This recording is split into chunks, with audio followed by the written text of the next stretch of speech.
حبیب بن زید رضی اللہ تعالی عنہ صحابی ہیں. مسیلمہ کذاب نے نبوت کا دعویٰ کر دیا. حضرت جناب سیدنا ابو بکر صدیق رضی اللہ تعالی عنہ نے ان کو بھیجا. یہ وہاں گئے حبیب بن زید, اس سے بات چیت کی. اس نے پوچھا کہ تم کیا کہتے ہو کہ محمد نبی ہیں؟ تو حضرت حبیب بن زید کہتے کہ ہاں ہاں نبی ہے, ہاں نبی ہے. اس نے کہا کہ میں بھی نبی ہوں. آپ نے فرمایا کی کیا؟ سنیا نہیں میں بولا ہوں. اس نے پھر کہا محمد نبی ہے؟ ان کا ہاں ہاں محمد نبی ہے. اس مسیلمہ کذاب نے کہا کہ میں بھی نبی ہوں. انہوں نے پھر صحابی نے کہا کی آخیا؟ یہ نہیں میں نے سنا, میں بولا ہوں. پتہ چلا کہ اصل میں صحابی رسول نے یہ بتایا کہ امتی ہوتا ہی وہ ہے جس کو صرف یہ سنائی دے محمد نبی. یہ ہے. اللہ اکبر یا رسول اللہ.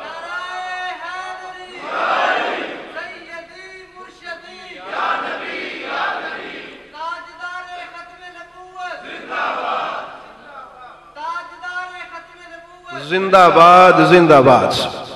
ہاں جی, یہ ہے صحابی رسول نے بتایا کہ امتی ہوتا ہی وہ ہے جس کو کچھ اور سنائی ہی نہ دے. وہ کہے مجھے نہیں سنتا. اس نے کیا کیا؟ اس نے ان کا ایک ہاتھ کاٹ دیا. اس نے کہا اب بول محمد نبی ہیں؟ ان کا ہاں ہے. کہا میں بھی نبی ہوں, یہ بھی بول. کہنے لگے میں نے سنیا ہی نہیں, پتہ نہیں تو کیا کہہ رہا ہے, تیرے بول ہے لدے میں نے سندا نہیں تو کی کہنا. اس نے دوسرا کاٹ دیا. پھر ایسے ہوا, آپ نے کہا منو نہیں سندا. اس نے جسم سارے کے ٹکڑے ٹکڑے کر دیے حضرت زید بن حبیب کے, لیکن ہر ٹکڑے پہ کہتے رہے مجھے اتنا سنائی دیتا ہے کہ محمد نبی ہے, اس کے علاوہ کچھ سنائی نہیں دیتے. یہ تھی محبت صحابہ کرام رضوان اللہ تعالی علیہ مجمعین کی ختم نبوت کے عقیدے کے ساتھ. یہ حضرت ابوبکر صدیق کے سپاہی تھے, محمد عربی کے سپاہی تھے. اور اسی طرح ایک تابعی تھے ابو مسلم خولانی, ویسے ان کا نام تو عبداللہ تھا. وہ اسود انسی یمن میں, اس نے نبوت کا دعویٰ کیا تو ان کو بلا لیا. وہ روب سے, ڈنڈے سے اور بڑے زبردست طریقے سے لوگوں کو کہلواتا تھا کہ میں نبی ہوں. یہ چلے گئے وہاں, ان کو بھی بلا لیا اس نے. اس نے اسود انسی نے کہا کہ تو بول کہ میں نبی ہوں. انہوں نے کہا محمد نبی ہے. بڑا زود و کوب کیا, فرمایا نہیں محمد نبی ہے. مجھے تو پتہ ہی نہیں ہے, یہ بات نہیں ہو سکتی کہ ان کے علاوہ بھی کسی کو نبی بولیں. اس نے کہا جی آگ جلاؤ. آگ جلائی گئی.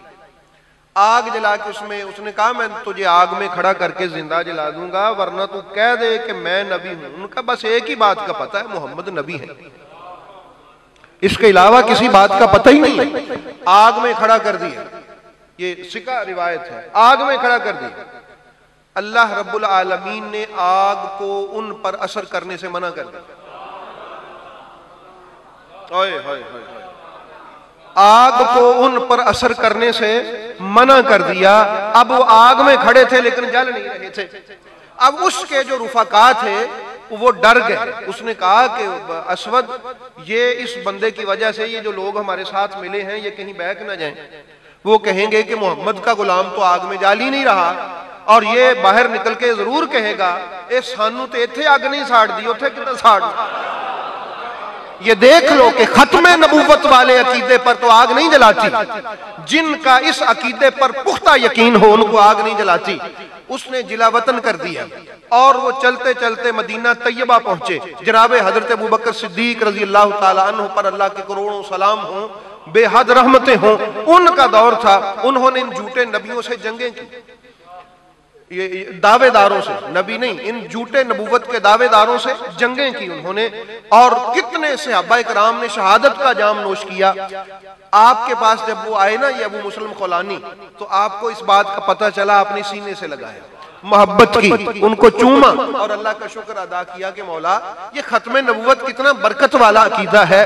اس کی وجہ سے آج میں ایک ایسے بندے کو ملا ہوں جس پر آگ ویسے ہی ہو گئی جس طرح تیرے خلیل ابراہیم پر ہو گئی. یہ یہ ختم نبوت ہے۔ تو اس لیے احباب گرامی قدر ختم نبوت کا عقیدہ یہ بڑا ضروری ہے، اس پر کوئی کمپرومائز نہیں ہے۔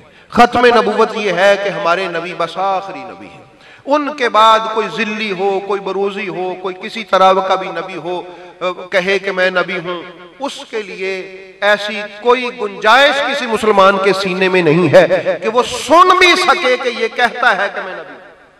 سننے کی بھی اجازت نہیں ہے، ہمیں چاہے جائے کہ ہم ان کے ساتھ تعلق رکھیں، ہم ان کے ساتھ کوئی دوستیاں رکھیں، یا ہم ان کو تھوڑا بہت یہ کہیں کہ چلو ان کی بات سن لیتے ہیں، سننا بھی روا نہیں ہے، سننا بھی روا نہیں ہے، قادیانیوں سے سننا بھی روا نہیں ہے۔